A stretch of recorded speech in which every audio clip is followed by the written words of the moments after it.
এই মুহূর্তে বড় খবরের দিকে নজর রাখবো। সবথেকে বড় খবর, সুপ্রিম কোর্টের নির্দেশে স্বস্তিতে অভিষেক বন্দ্যোপাধ্যায় কয়লা দুর্নীতি মামলায় ইডির সমনের বিরুদ্ধে আদালতে দ্বারস্থ হন অভিষেক এবং সেই মামলায় সুপ্রিম নির্দেশের পরে স্বস্তিতে অভিষেক বন্দ্যোপাধ্যায়। জানা গিয়েছে 10ই জুলাই পর্যন্ত অভিষেক বন্দ্যোপাধ্যায়কে তলব নয়, এমনটাই জানা গিয়েছে। লোকসভা নির্বাচনের মুখে আদালতের নির্দেশে বড় স্বস্তিতে অভিষেক বন্দ্যোপাধ্যায়। আগামী 10ই জুলাই পর্যন্ত তাকে তলব করতে পারবে না ইডি। এর ফলেই স্বস্তিতে অভিষেক বন্দ্যোপাধ্যায়। আবারও জানি রাখি, সুপ্রিম নির্দেশে স্বস্তিতে অভিষেক বন্দ্যোপাধ্যায়।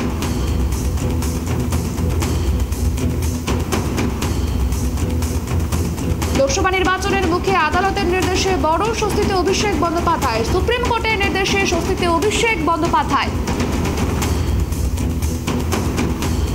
দোরগোড়ায় লোকসভা নির্বাচন এবং সেই নির্বাচনের প্রাক্কালে সুপ্রিম কোর্টের নির্দেশে বড় সড় স্বস্তিতে অভিষেক বন্দ্যোপাধ্যায়। এই বিষয় নিয়ে আমরা কথা বলবো। টেলিফোন লাইনে জুড়ে গিয়েছেন আমাদের প্রতিনিধি রিমিক।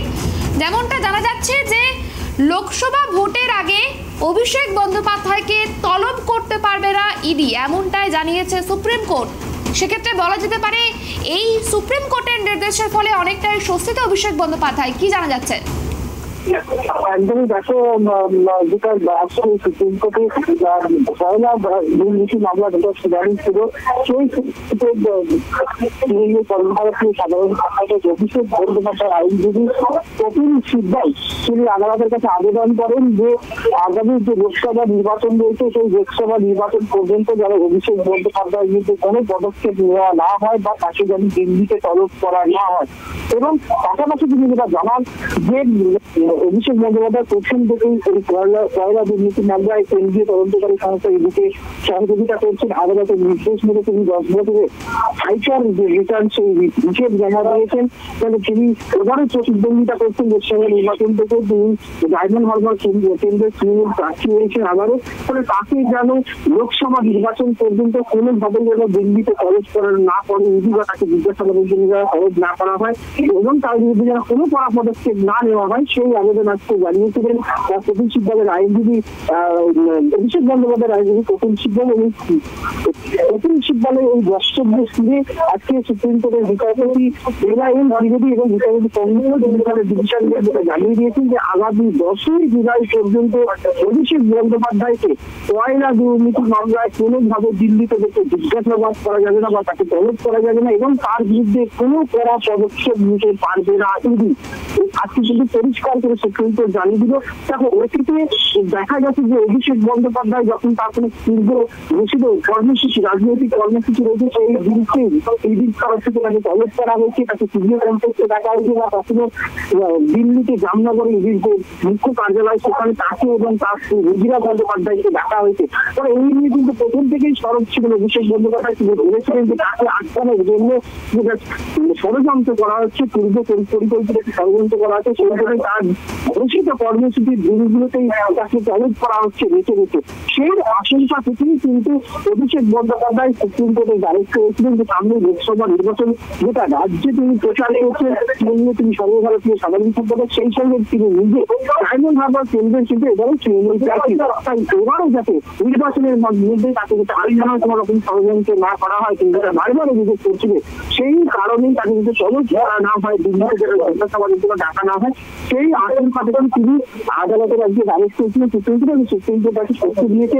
কয়লা পাচার মামলায় কিন্তু গত 2022 সালে 17ই মে কিন্তু অভিষেক বন্দ্যোপাধ্যায় সুপ্রিম কোর্টে আবেদন করেছিলেন যে তাকে এবং তার স্ত্রী রুজিরা বন্দ্যোপাধ্যায়কে যেন দিল্লিতে ডেকে জিজ্ঞাসাবাদ না করা হয়, তাকে যেন কলকাতা সিবিআই কমপ্লেক্সে যেন তাকে জিজ্ঞাসাবাদ করা হয়। কারণ রুজিরা বন্দ্যোপাধ্যায় একটি শিশু রয়েছে, তাকে দিল্লি যাওয়ার সুবিধাজনক সেই আবেদন করেছিলেন। সেই আবেদনে সারা দিয়ে কিন্তু 2022 সালের সেপ্টেম্বর মাসে কিন্তু সুপ্রিম কোর্ট তাকে রক্ষা কমিটি দিয়েছিল এবং বলেছিল তাকে কলকাতায় সিবিআই কমপ্লেক্সে অভিষেক বন্দ্যোপাধ্যায়কে জিজ্ঞাসাবাদ করতে হবে, তার বিরুদ্ধে কোনো পদক্ষেপ নিতে পারবে না, সেই রকম একটা রক্ষা কমিটি কিন্তু সুপ্রিম কোর্ট দিয়েছিল।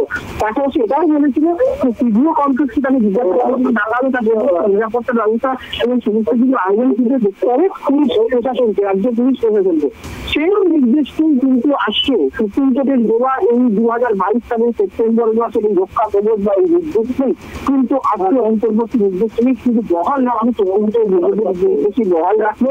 এবং যেটা আরো এই নির্দেশের পরও কিন্তু শেষবার গত বছরের 21শে মার্চ কিন্তু অভিষেক বন্দ্যোপাধ্যায়কে সিবিআই কমপ্লেক্সে এই কয়লা পাচারের মামলায় জিজ্ঞাসাবাদে নিয়ে তলব করা হয়েছিল। ফলে অভিষেক বন্দ্যোপাধ্যায় আশঙ্কা করছিলেন যে এবারে লোকসভা নির্বাচনের সময় তিনি যখন গোটা রাজ্য জুড়ে প্রচার করবেন তা তার নিজের কেন্দ্র ডায়মন্ড হারবারে প্রচার করবেন, তাকে হয়তো আবারও এইভাবে তাকে আটকানোর জন্য হয়তো কেন্দ্রীয় তদন্তকারী সংস্থা তাকে জিজ্ঞাসাবাদের জন্য তলব করতে পারে সিবিআই কমপ্লেক্স হোক কিংবা দিল্লিতে হোক। সেই আশঙ্কা থেকেই কিন্তু সুপ্রিম কোর্টে আজকে যে মামলার শুনানি ছিল তারা কিন্তু অভিষেক বন্দ্যোপাধ্যায়ের আইনজীবী কপিল সিব্বল সেটা জানান এবং তিনি বলেন যে আরো একটা বিষয় জানার চেষ্টা করব, এই মামলার কয়লা পাচার মামলার পরবর্তী শুনানির দিন কবে ধার্য করা হয়েছে? দেখো পরবর্তী শুনানি কিন্তু 10ই জুলাই, এই 10ই জুলাই অব্দি কিন্তু অভিষেক বন্দ্যোপাধ্যায়কে যে নিজেদের অন্তর্বর্তী নির্দেশ সেটাই কিন্তু বহাল রেখেছে। 10ই জুলাই পর্যন্ত কিন্তু তাকে কোনো রকম জিজ্ঞাসাবাদ করা যাবে না, তার বিরুদ্ধে কোনো রকম কড়া পদক্ষেপ নেওয়া যাবে না। আগামী 10ই জুলাই কিন্তু সুপ্রিম কোর্টের বিচারপতি কংগ্রেস বিশাল এবং বিচারপতি জেলা এবং শ্রীপতি ডিভিশন নির্ধারিত আবার এই মামলাটাই শুনানি হবে। ধন্যবাদ। যেমনটা জানা গেল যে দোরগোড়ায় লোকসভা নির্বাচন, জোর কদমে প্রচার চালাচ্ছে সমস্ত রাজনৈতিক দল, সেই রকমই প্রচারের ময়দানে দাপিয়ে বেড়াচ্ছে তৃণমূলের সর্বভারতীয় সাধারণ সম্পাদক অভিষেক বন্দ্যোপাধ্যায়। এবার সর্বোচ্চ আদালত নির্দেশ দিল কয়লা পাচার মামলায় 10ই জুলাই পর্যন্ত অভিষেক বন্দ্যোপাধ্যায়কে জেরার জন্য দিল্লিতে তলব করবেন আইডি। স্বাভাবিকভাবেই এই নির্দেশে স্বস্তিতে অভিষেক বন্দ্যোপাধ্যায়।